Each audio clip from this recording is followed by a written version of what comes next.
আচ্ছা ভাবুন আপনার কাছে সুপার পাওয়ার আছে, যে পাওয়ারের মাধ্যমে আপনি অন্যের বডি পজেস করে নিতে পারেন। তো এখন আপনি এই পাওয়ারটিকে নিজেই সুবিধার জন্য ব্যবহার করছেন। তবে একদিন কিছু লোক এসে আপনাকে বলল যে এই পাওয়ারগুলি আসলে একটি নির্দিষ্ট বয়সে এসে আবেগ হয়, তবে কিছুক্ষণ পর এগুলো চলেও যাবে। বলছিলাম একটি অ্যানিমে শার্লটের কথা, যেখানে এই একই কনসেপ্ট ব্যবহার করা হয়েছে। Music.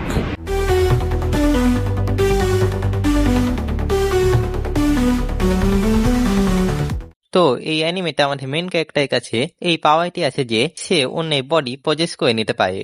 এখন সে এই পাওয়ারটিকে নিজের সুবিধার জন্য ব্যবহার করে। সেই পাওয়ারের মাধ্যমে একটি ভালো স্কুলেও চান্স পেয়ে যায় এবং সেখানে সে নিজে একটি গার্লফ্রেন্ডও বানিয়ে নেয়। তবে একদিন অন্য স্কুলের পোলাপান তাকে এসে বলে যে এই পাওয়ারগুলো সারা জীবন তার কাছে থাকবে না। এই পাওয়ারগুলো আসলে একটি নির্দিষ্ট বয়সে এসে আনলক হয় এবং সেগুলো আবারও চলে যায়। এবং যদি সে এইভাবে তার পাওয়ার ব্যবহার করতে থাকে তাহলে গভর্নমেন্ট তার উপরে রিসার্চ করার জন্য তাকে ধরে নিয়ে যেতে পারে। এরপর তাকে অনেক ভালোভাবে মারার পর তাকে নিজের স্কুলে ভর্তি করিয়ে নেয়। এন্ড বাই দ্য ওয়ে, এই স্কুলটি কিন্তু আমাদের মেন ক্যারেক্টারের ভাই বানিয়েছে।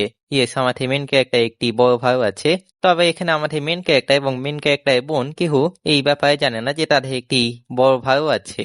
ওয়েল, এখন এটা কেন? ওয়েল, এই পিছনেও একটি কাহিনী আছে যেটা আমরা সামনে এপিসোড গুলোতে জানতে পারি। এবং এখানে আমি মেন ক্যারেক্টারকে মেন ক্যারেক্টার বলেই কেন ডাকছি? তার কোনো নাম নাই নাকি? ওয়েল হ্যাঁ, তাই নাম আছে। তবে ঘটনা হচ্ছে এই অ্যানিমেটি আমি অনেক আগে দেখেছিলাম, এই ফলে আমার মেন ক্যারেক্টারের নাম মনে নাই। ইয়া, বাট হেই, নায়িকার নাম আমার মনে আছে। ওয়েল, আপনাদের মাঝে হয়তো অনেক কম মানুষই এই অ্যানিমেটির কথা জানতেন, because this is a very underrated anime এবং আমার মতো আন্ডাররেটেড মানুষরাই এটার ব্যাপারে জানে।